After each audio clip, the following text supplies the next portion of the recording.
you really don't know based on a name who you're speaking to on the other end. Kyla Whitlow is the Director of Diversity, Equity and Inclusion with Seminole Hard Rock Hotel and Casino in Florida. One of her jobs is to provide youth with online safety tips in an increasingly dangerous social media world.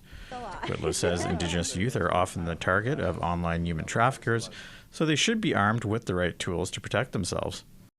We have very large representation in Indigenous youth and in trafficked movements. So unfortunately, with that being the case, it really is important that we cascade what are safe practices. And within that, how are we working with traditional forms of knowledge keeping and understanding, and then relevance for today. So how are they exposing themselves? You would have heard us talk a little bit about, what are those indicators you're giving? What are those locations that you're sharing? One of the afternoon sessions featured a presentation on the Hockey Night in Canada in Cree program, which is broadcast on APTN. Jason Chamakis has been part of the show since 2019. He is a professional musician, but a serious stroke in 2015 changed his life path. He lost most of his memory, but his Cree language remained largely intact. No, my Cree language was always there. As a matter of fact, I do remember somebody telling me that when they came to visit me in the hospital that I barely spoke English, that I was always speaking Cree.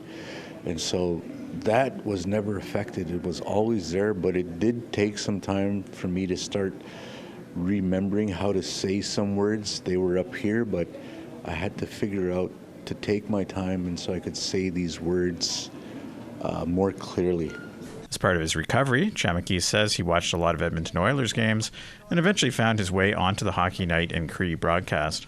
He says because Cree is a very descriptive language, translating hockey terms from English is not as difficult as one might think.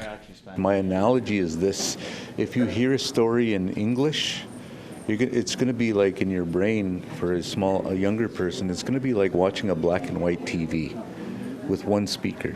But if you hear the story in Cree, then that TV becomes a high definition, big screen television with surround sound. All that much more color, all that much more vibrant. And that's how it is with Cree. It's really descriptive. The Global Indigenous Languages Conference wraps up on Thursday.